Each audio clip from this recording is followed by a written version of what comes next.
Shalom, selamat pagi Bapak Ibu Saudara yang dikasihi Tuhan Yesus. Senang kita kembali berjumpa melalui renungan firman Tuhan yang akan kita dengarkan bersama. Sebelumnya mari kita sama-sama arahkan hati kita kepada Tuhan yang adalah sumber damai sejahtera, yang akan memelihara hati dan pikiran kita di dalam Yesus yang adalah Tuhan dan Juru Selamat kita. Mari kita sama-sama berdoa. Tuhan Yesus, kami mengucap syukur buat pagi hari yang Tuhan berikan, nafas kehidupan yang Tuhan berikan. Sebelum kami menjalani sepanjang hari ini, berkati dan urapi firman-Mu hingga menjadi terang yang menerangi langkah hidup kami. Dalam nama Tuhan Yesus kami berdoa, haleluya, amin.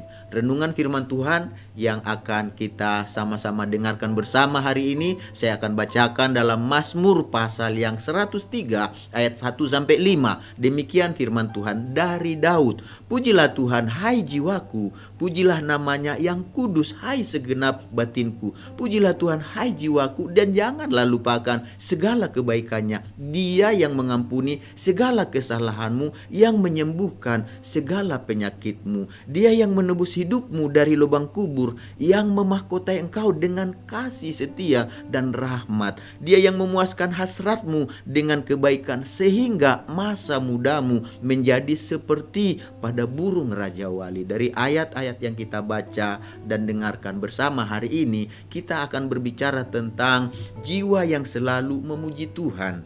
Jiwa itu berbicara tentang pikiran, perasaan, emosi, dan segala sesuatu yang berbicara dengan karakter kita, berbicara dengan tindakan kita. Dan bicara tentang jiwa ini berbicara tentang kehidupan kita, di mana kita ketika menghadapi pergumulan dan berbagai masalah dalam hidup kita, tentunya bisa mengganggu jiwa kita, bisa mengganggu ketenangan kita, bisa mengganggu damai sejahtera kita, bisa mencuri yang namanya kekuatan kita, semangat kita, dan hati yang tenang bisa diganti dengan berbagai kesedihan, berbagai ketakutan, berbagai kekhawatiran. Tetapi saya percaya jika jiwa kita senantiasa memuji Tuhan, saya percaya Tuhan akan memampukan kita di dalam segala hal untuk bisa melewatinya. Tetapi hari ini dari ayat yang kita baca, dikatakan di sana Daud dengan jelas mengatakan dia memerintahkan ke dalam kehidupannya, ke dalam jiwanya. Dia katakan kepada jiwanya, hai jiwaku, pujilah Tuhan,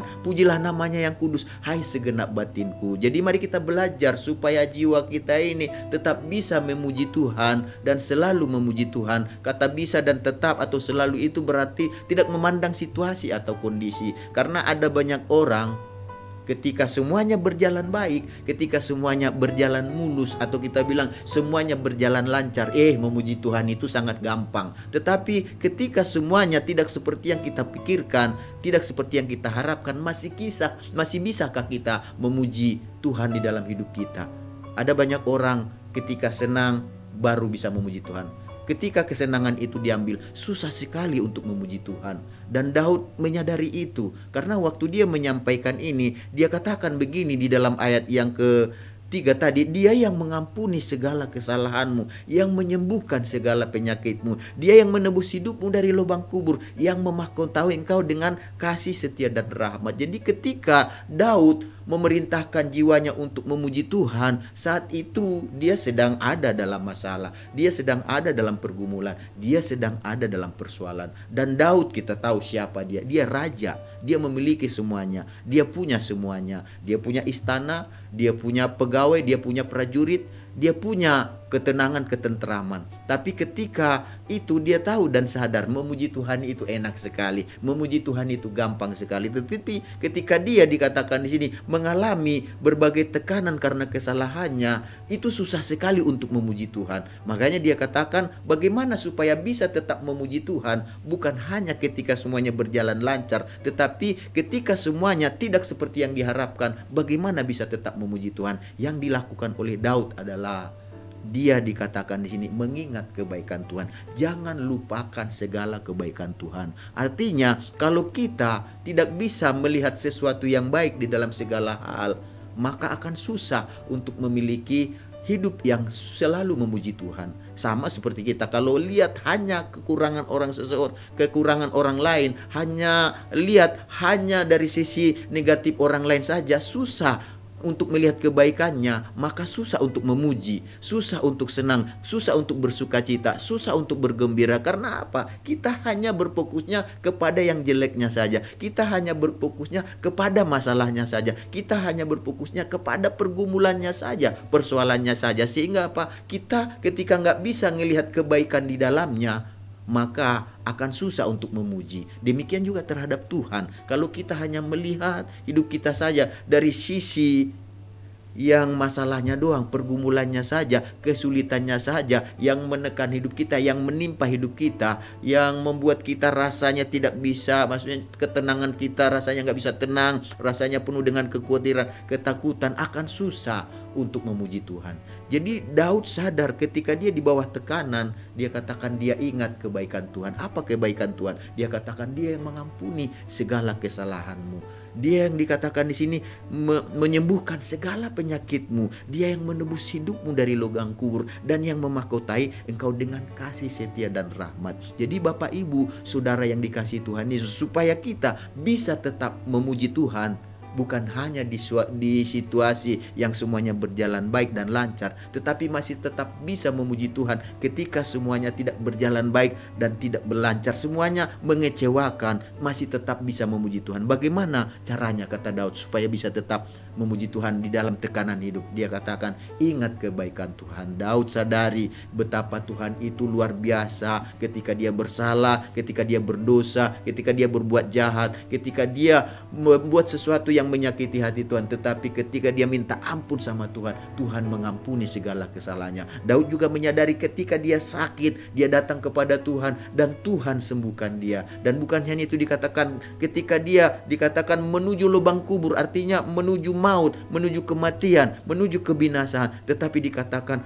Tuhan melepaskan dia dari sana, dan itu merupakan kebaikan Tuhan. Bahkan dikatakan Tuhan memahkotainya dengan kasih setia Tuhan. Itulah yang membuat dia mampu untuk tetap memuji Tuhan di dalam berbagai situasi dan kondisi. Dan Tuhan senang kalau kita umatnya memuji Tuhan, bukan hanya ketika semuanya berjalan baik dan lancar. Tuhan bahkan lebih senang ketika semuanya tidak berjalan baik dan lancar, kita masih memuji Tuhan. Artinya Tuhan dimuliakan waktu itu. Jadi karakter kita ketahuan apakah kita seorang yang masih bisa memuji Tuhan di dalam segala hal ketika kita ada di dalam tekanan. Apa yang menekan kita? Tentunya berbagai masalah, pergumulan dan persoalan yang ada. Tuhan sangat bersuka cita ketika kita dirongrong oleh berbagai kesulitan, tetapi kita masih tetap memuji Tuhan. Dan itulah bukti bahwa kita bukan hanya bisa memuji Tuhan waktu senang saja, waktu susah pun kita bisa memuji Tuhan. Apa yang menjadi masalah, pergumulan, persoalan dari Bapak Ibu, saudara yang dikasihi Tuhan, jangan biarkan masalah, pergumulan, persoalan itu mencuri pujian kita kepada Tuhan. Justru mari kita nyatakan dalam keadaan apapun, saya mau memuji Tuhan. Kita katakan kepada Tuhan, hai jiwaku, pujilah Tuhan. Bagaimana caranya? Supaya bisa ingat kebaikan Tuhan. Tuhan dulu mengampuni kesalahan saya, sekarang pun Tuhan ampuni salah. Tuhan dulu sembuhkan penyakit saya, sekarang pun dan ke depan Tuhan akan sembuhkan penyakit saya. Tuhan yang melepaskan saya dulu dari berbagai maut yang membuat saya sudah hampir menuju maut, tetapi Tuhan lepaskan saya dari sana. Sekarang pun apa yang saya hadapi, Tuhan akan lepaskan saya. Bahkan dikatakan di sini, Dia yang memuaskan hasratmu dengan kebaikan, sehingga masa mudamu menjadi baru seperti pada burung Raja Wali. Nanti kalau baca dalam terjemahan bahasa Indonesia sehari-hari, kata di sini masa mudamu itu berbicara tentang awet muda. Jadi orang yang suka memuji Tuhan, hidupnya akan lebih awet daripada orang hanya memikirkan masalah, pergumulan, persoalannya saja. Maka akan susah baginya memiliki semangat hidup. Tetapi orang yang senantiasa memuji Tuhan, dikatakan mereka ini akan awet muda. Alkitab katakan dari wajahnya berseri-seri, wajahnya hati yang gembira, wajahnya dikatakan bersuka cita. Jadi jangan biarkan masalah, pergumulan, persoalan itu mencuri pujian kita kepada Tuhan, tetapi biarlah itu menjadi sarana kita untuk lebih memuji Tuhan. Tuhan Yesus memberkati kita semuanya. Mari kita satukan hati kita untuk berdoa.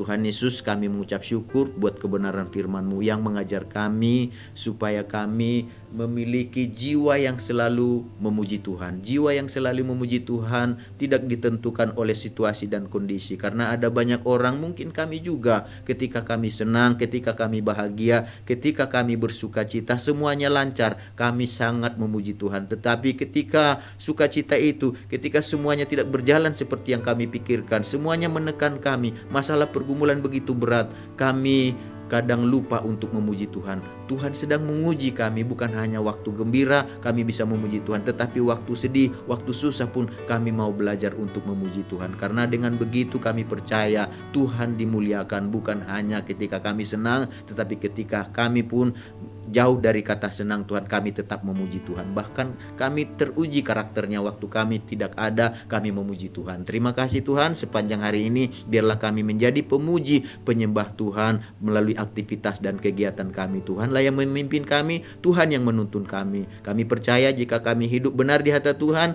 melakukan apa yang menyenangkan hati Tuhan, maka segala berkat yang terbaik yang Tuhan Yesus janjikan akan menjadi bagian kami sepanjang hari ini. Dalam nama Tuhan kami berdoa, haleluya, amin. Selamat beraktivitas, Tuhan Yesus memberkati kita semuanya.